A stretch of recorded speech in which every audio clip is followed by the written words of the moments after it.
भारत अब औपचारिक तौर पर दुनिया का सबसे बड़ी आबादी वाला देश बन गया है। यूनाइटेड नेशंस पॉपुलेशन फंड की ताज़ा रिपोर्ट में बताया गया है कि भारत की आबादी 142 करोड़ 86 लाख का आंकड़ा पार कर चुकी है और ये चीन की आबादी से 29 लाख ज़्यादा है।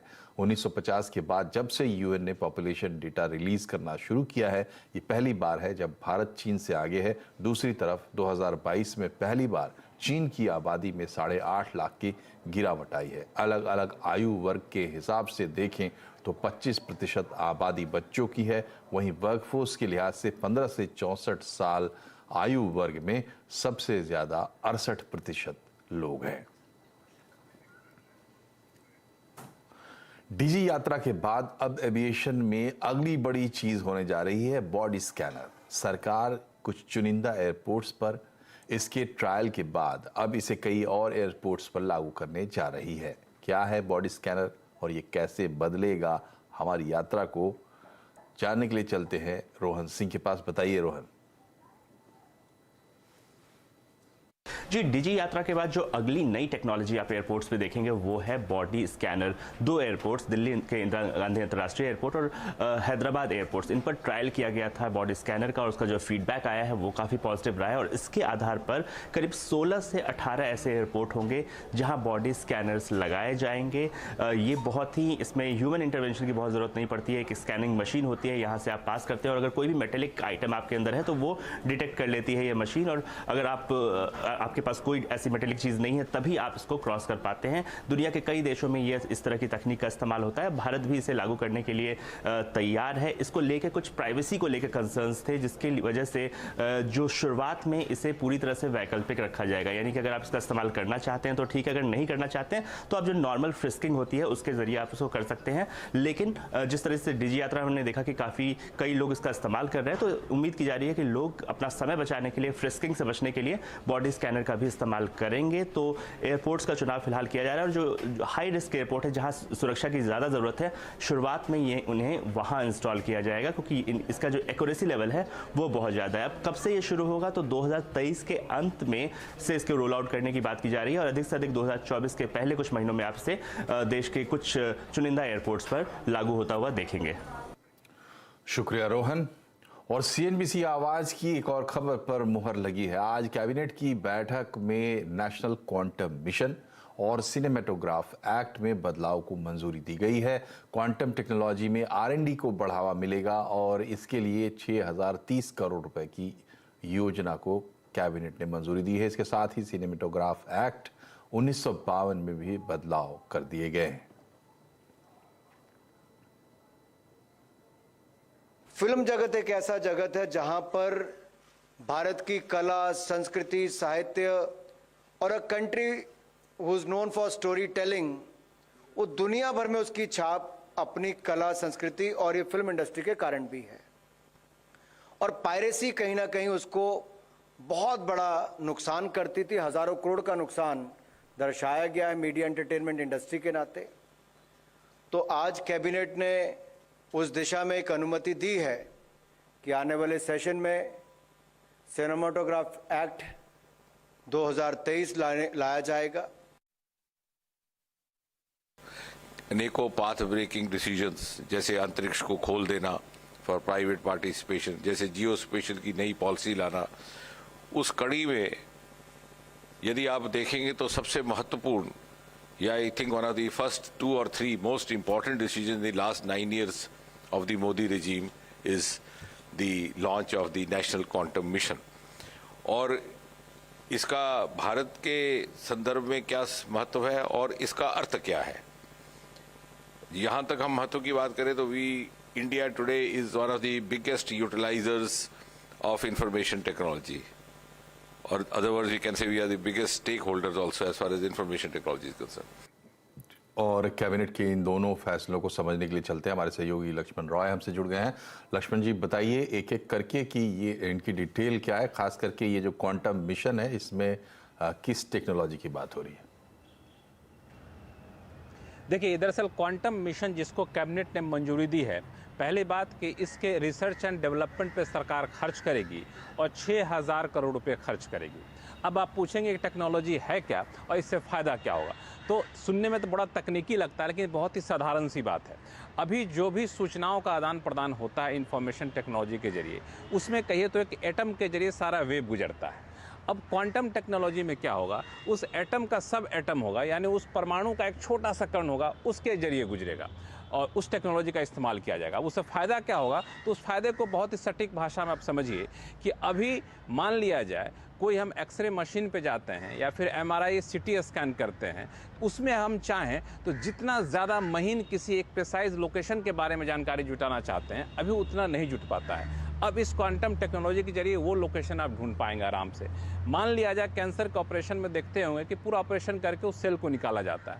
इस टेक्नोलॉजी के आने के बाद जहां कैंसर का सेल होगा, सटीक वहीं पर जाकर उस पर अटैक करेगा, उसकी सर्जरी की जाएगी। तो इस लेवल के वहाँ पर इस्तेमाल है और आम लोगों के लिए बहुत खासियत है। शुरू में इसका इस्तेमाल डिफेंस सेक्टर में किया जाएगा, स्पेस सेक्टर में किया जाएगा, बॉर्डर की सुरक्षा में किया जाएगा और इसके लिए मुझे लगता है कि काम काफ़ी तेज़ी से चल रहा है और अब ये 6,000 करोड़ रुपए के बाद इस काम को और ज़्यादा तेज़ी से बढ़ाया जाएगा, जिससे कंप्यूटर की स्पीड बढ़ेगी। आपका ऑनलाइन हैकिंग जो होता है उसमें काफ़ी ज़्यादा लगाम लगाने में कामयाब हो गए हम सब। लेकिन इस टेक्नोलॉजी का आने में ज़मीन पर थोड़ा सा वक्त लगेगा। अभी तो इसकी शुरुआत की गई है। 6 देश सिर्फ दुनिया में जो अब तक इस टेक्नोलॉजी पर काम कर रहे हैं, अब ये 7वां देश भारत बन रहा है। अब समय है तो फिर आपको बताऊँ अगले फैसले के बारे में। जी, सिनेमेटोग्राफ एक्ट में क्या बदलाव हुआ? हाँ, मुझे लगता है उसमें दिलचस्पी आपकी ज़्यादा होगी, चूँकि आप फिल्म जगत से काफ़ी करीब से जुड़े हुए हैं मनोज जी। दरअसल ये जो बदलाव किया गया उसमें 2 बदलाव किए गए हैं। पहला बदलाव ये किया गया है कि फिल्मों की जो पायरेसी होती है उससे काफ़ी ज़्यादा नुकसान होता है फिल्म इंडस्ट्री को, और उस पायरेसी के नियम को सख्त किए जाएंगे इस एक्ट में बदलाव करके। दूसरा ये कि अभी जो भी फिल्म की कैटेगरी होती है उसमें यू लिखा होता है, ए लिखा होता है कि जिसके तहत एक उम्र के नीचे के लोगों को फिल्म देखना मना है कि नहीं मना है, ये बताया जाता है। अब उस यूए कैटेगरी को सब कैटेगरी बनाया जा रहा है। उसमें 3 कैटेगरी बनाई जाएगी।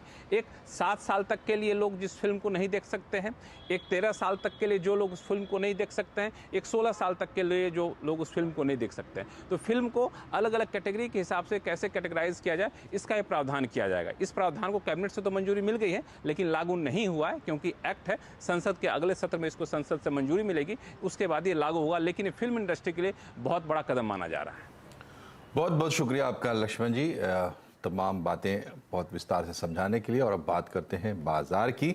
वीकली एक्सपायरी से पहले आज बाजार दायरे में कारोबार करता हुआ दिखाई दिया। आईटी इंडेक्स में गिरावट से बाजार लगातार तीसरे दिन गिरावट पर बंद हुआ। सेंसेक्स 159 अंक गिरकर 59,568 पर बंद हुआ और निफ्टी 41 अंक गिरकर 17,619 पर। आज सबसे ज्यादा बिकवाली आईटी पावर शेयरों में रही। मेटल फार्मा इंडेक्स बढ़त पर बंद हुए हैं और मार्केट का पूरा एक्शन समझते हैं। सुमित मेहरोत्रा के पास चलते हैं। सबसे पहले सुमित ये बताए आज की बाजार की हाइलाइट्स क्या रही? देखिए आज इंडेक्स वाइज तो बहुत ज्यादा कोई फायदा नहीं, बिल्कुल फ्लैटिश टोन पे इंडेक्स रहा, लेकिन हाँ मिड कैप स्मॉल कैप में खरीदारी रही। कैश मार्केट के शेयरों में खरीदारी का दौर बनता हुआ दिखाई पड़ा। आज फार्मा एक बार फिर से फ्रंट फुट पे आया, वहां पर फिर से खरीदारी बनते हुए दिखाई पड़ी। और एक और इम्पॉर्टेंट सेक्टर जहां पे मूव था वो था मेटल, जहां पे एक अच्छे मूव सिलेक्टिव स्टॉक्स के अंदर बनते हुए दिखाई पड़ रहे थे। पावर स्पेस में या फिर आईटी में आज थोड़ा तक प्रेशर, और लगातार आदर ये प्रेशर जो है ये प्रेशर प्रिवेल करता हुआ दिखाई पड़ रहा था। इसके अलावा आज पावर एक और सेक्टर था जहां पर प्रेशर बनता हुआ दिखाई पड़ा, वहां पर भी कुछ हद तक दबाव था। ब्रॉडर बेस बाइंग थी तो स्टॉक स्पेसिफिक स्टोरीज थी। कैश मार्केट के शेयरों में शुगर में खरीदारी थी, राइस में खरीदारी थी, सिलेक्टिव लिकर शेयर थे जहां पर तेजी देखने को मिल रही थी। तो अदरवाइज मार्केट में ओवरऑल ब्रॉडर मार्केट में खरीदारी थी, लेकिन फ्रंट लाइन इंडेक्स में एक फ्लैटिश टोन पे कामकाज हो रहा था। और ये बताइए सुमित कि आज किन सेक्टर्स और शेयर्स में सबसे ज्यादा एक्शन देखने को मिला? देखिए आज निफ्टी के टॉप गेनर्स की बात की जाए तो सबसे पहले तो आज आपको दिखाई पड़ेगा बीपीसीएल। ओएमसीज में बाइंग थी, उसका इंपैक्ट फार्मा से डीवी स्लैब और बजाज ऑटो, लगातार आउट परफॉर्मेंस यहां पर आई है। तो बीपीसीएल करीब 2% चला, डीवी स्लैब रफली 2.5% की तेजी, बजाज ऑटो 1.5% ऊपर और एक्सिस बैंक करीब 1% के आसपास की खरीदारी यहां बनते हुए दिखाई पड़ी। निफ्टी गिरने वाले शेयरों में एचसीएल टेक 2.5% नीचे रहा, नंबर से ठीक पहले। इंडसइंड बैंक 2.5% नीचे, इन्फोसिस करीब 2% नीचे और एसबीआई लाइफ 2% के आसपास की बिकवाली यहां पर आते हुए दिखाई पड़ी। मिड कैप गेनर्स में ग्लैंड फार्मा शानदार तेजी, 15% का एक जोरदार उछाल। एचपीसीएल 4.5% ऊपर, जीएसपीएल 2.5% ऊपर, प्रेस्टीज एस्टेट करीब 2.5% की तेजी यहां पर बनते हुए दिखाई पड़ी। मिड कैप लूजर्स में बालकृष्ण इंडस्ट्रीज, कोफोर्ज करीब 3 से लेकर 5% नीचे, सुंदरम फास्टनर 3% नीचे, स्कैफलर इंडिया रफली 3% के आसपास की बिकवाली यहां देखने को मिली। आईटी में प्रेशर है तो Coforge, L and T Infotech, Mindtree, HCL Tech, Infosys 2% से लेकर 3% तक की बिकवाली यहां पर बनते हुए दिखाई पड़ी। तो एक तरफ डिफेंसिव में फार्मा जो कि बढ़िया तेजी में, और दूसरी तरफ डिफेंसिव में आईटी जो कि बिकवाली के साथ आज बंद होते हुए दिखाई पड़े। बहुत बहुत शुक्रिया आपका सुमित। और बाजार में उतार चढ़ाव आगे भी जारी रहेगा, ऐसा कहना है 361 की प्रेसिडेंट अनु जैन का। उन्होंने कहा कि अगले 2 तिमाहियों तक आईटी में दबाव संभव है, इसलिए निवेश ध्यान से करें। लगभग 6 महीने और not 6 but I would say 3 to 4 month, September and October तक लग रहा है कि ये पीरियड कंटिन्यू करेगा। लेकिन जो वॉलेटिलिटी है वो चाहे आप इंटरनेशनल रीजंस की वजह से देखें, ग्लोबल जो टेंशन एक बिल्डअप हो रहा है जियोपॉलिटिकल, उस कारण से देखें, आई थिंक वो कंटिन्यू करेगा। जिस तरीके से हमने पिछले 3-4 महीने ब्रेस किए हैं, आई थिंक और 3-4 महीने इसी तरीके से ब्रेस करने पड़ेंगे। जो लॉन्ग टर्म पोर्टफोलियो होल्डर्स हैं, मेरे ख्याल से आपको पेशेंस रखना पड़ेगा, बिकॉज जहां तक कि हमने 5 ईयर 10 ईयर बेसिस पे निफ्टी को देखा है, it always kind of smoothens out the curve. और 25 अप्रैल को मैनकाइंड फार्मा का आईपीओ खुलने वाला है। आईपीओ का प्राइस बैंड 1026 से 1080 रुपए होगा। कंपनी की आईपीओ के जरिए 4300 करोड़ रुपए जुटाने की योजना है। आईपीओ पर कंपनी के वाइस चेयरमैन और एमडी से विस्तार से बात की हमारे सहयोगी यतीन मोता ने।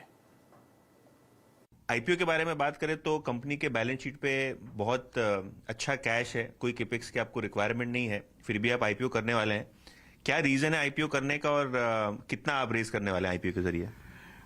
इसका आईपीओ का आने का रीज़न बेसिकली क्या है कि हमारा कमिटमेंट था हमारे एग्जिस्टिंग इन्वेस्टर्स के साथ में कि हमें उनको जो है एग्जिट देना था। उनके 8 साल पूरे हो गए थे, इसलिए कैपिटल इंटरनेशनल को एग्जिट देने के लिए तो 5% उनको एग्जिट मिल रहा है। 2.5% जो हमारे सेकंड इन्वेस्टर हैं क्रिस कैपिटल, उनको एग्जिट मिल रहा है। 2.5% प्रमोटर्स फैमिली की तरफ से जा रहा है। हम हमेशा एक कैश रिच कंपनी रहे हैं, डेट फ्री कंपनी रहे हैं। हमें कभी भी कैश जनरेट ही करती है कंपनी, हमें कभी भी लेने की जरूरत नहीं पड़ी है। इसी पर्पस की वजह से ये आईपीओ आ रहा है आज की डेट में। तो सर आईपीओ के बाद प्रमोटर्स की हिस्सेदारी कितनी होगी कंपनी में?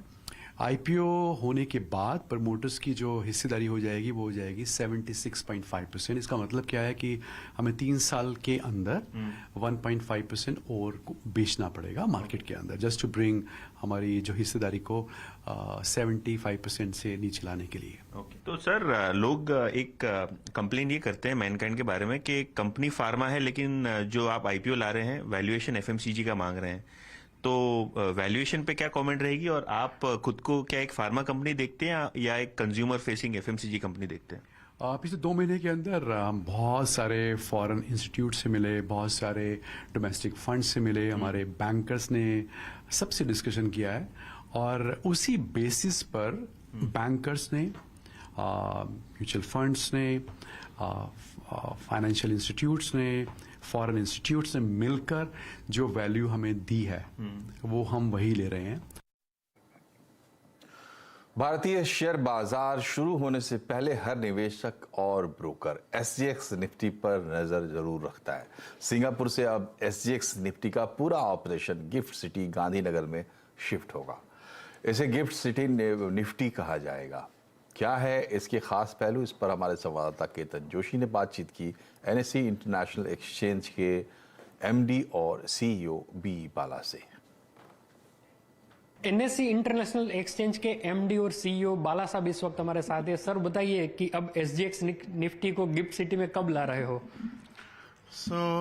कल जो है एसजीएक्स ने मार्केट में एक सर्कुलर इशू किया है जिसके तहत जो है 30 जून 2023 में उनका ट्रेडिंग जो एसजीएक्स निफ्टी में हो रहा है वो लास्ट डे होगा और उसके बाद सैटरडे संडे 1 और 2 तारीख, 3 तारीख को मंडे 3 जुलाई 2023 से सारा ट्रेडिंग जो है एनएसई आईएफएससी गिफ्ट सिटी में स्टार्ट हो जाएगा।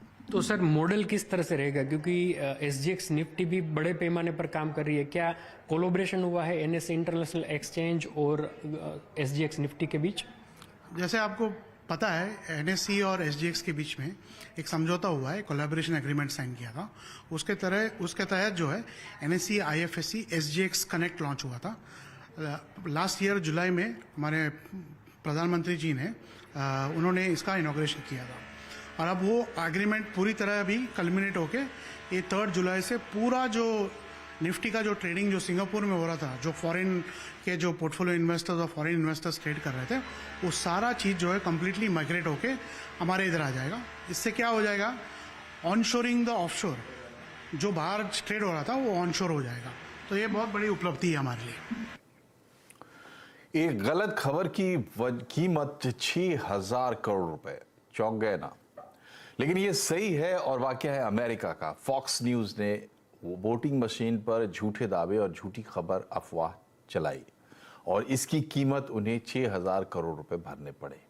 दरअसल पूरा मामला अमेरिकी राष्ट्रपति चुनाव जो बाइडेन बनाम डोनाल्ड ट्रंप के समय का है। उस वक्त डोनाल्ड ट्रंप के पक्ष में फॉक्स न्यूज ने वोटिंग मशीन पर सवाल उठाए और गलत दावे किए। इसके बाद वोटिंग मशीन बनाने वाली कंपनी डोमिनियन ने फॉक्स न्यूज पर मानहानि का केस कर दिया। इसलिए फॉक्स ने पहले ही डोमिनियन कंपनी से 6,000 करोड़ रुपए में सेटलमेंट कर लिया। और अब बात चुनावी मोड में मोदी सरकार की।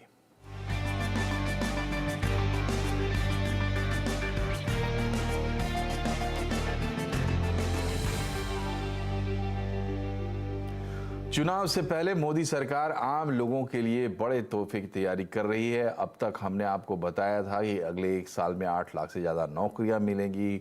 उद्घाटन शिलान्यास तो होंगे ही, साथ ही एविएशन और इंफ्रा पर भी बहुत काम हो रहा है। तो आज आपको बताते हैं कि कैसे सरकार रेलवे में बड़े काम कर उन्हें जल्दी ही जनता के सामने पेश करने वाली है। डिटेल के लिए चलते हैं दीपाली नंदा के पास। बताएं दीपाली। देखिए, प्रधानमंत्री नरेंद्र मोदी रेलवे को इकोनॉमी का ग्रोथ इंजन मानते हैं। यही वजह है लोकसभा चुनाव 2024 से पहले हम इंपॉर्टेंट प्रोजेक्ट इनॉग्रेट होते हुए देखेंगे। शुरुआत करते हैं semi high speed train Vande Bharat की। लोकसभा चुनाव 2024 से पहले देश में 75 से ज्यादा वंदे भारत दौड़ती हुई नजर आएंगी। सरकार का लक्ष्य है कि लोकसभा चुनाव से पहले ज्यादातर बड़े शहरों को इस लेटेस्ट टेक्नोलॉजी से लैस वंदे भारत ट्रेन से जोड़ा जाए। अगर हम आने वाले दिनों में रूट्स की बात करें तो सिकंदराबाद से तिरुपति और पटना से रांची, दिल्ली से सहारनपुर और अभी जो लेटेस्ट है वो ये कि 25 अप्रैल को प्रधानमंत्री नरेंद्र मोदी केरल में भी वंदे भारत ट्रेन को हरी झंडी दिखाएंगे।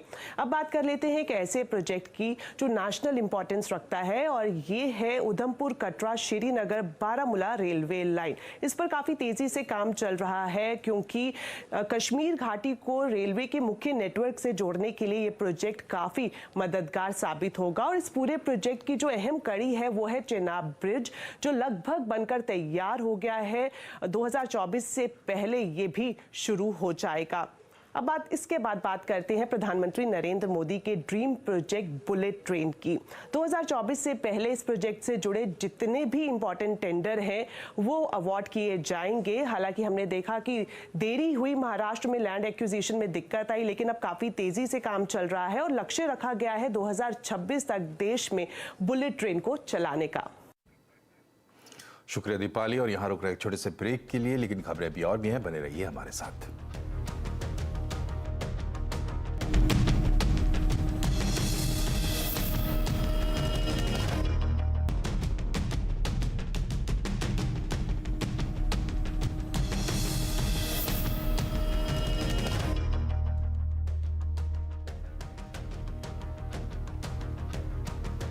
ब्रेक के बाद एक बार फिर से आपका स्वागत है। कोरोना के मामले 2 दिन तक घटने के बाद एक बार फिर से बढ़ गए हैं। नए मामलों में 38% की तेजी आई है। बीते 24 घंटे में 10,500 से ज्यादा मरीज मिले हैं। 38 मरीजों की मौत भी दर्ज की गई है। डिटेल लेते हैं दीपाली नंदा के पास। एक बार फिर से चलते हैं दीपाली, कोरोना के नंबर्स क्या कह रहे हैं? देखिए, बीते 2 दिनों में कोविड के नए मामलों में गिरावट दर्ज की गई थी, लेकिन अब एक बार फिर से जो नए मरीजों की संख्या है वो 10,000 से ज़्यादा दर्ज हुई है। अगर हम पिछले 24 घंटे की बात करें तो 10,542 नए केसेस मिले हैं और 38 लोगों की जान कोविड की वजह से देश भर में गई है। सबसे ज़्यादा मौतें केरल में हुई है और ये संख्या 11 है। तो लगातार नंबर्स में उतार चढ़ाव हमें यहाँ पर दिखाई दे रहा है।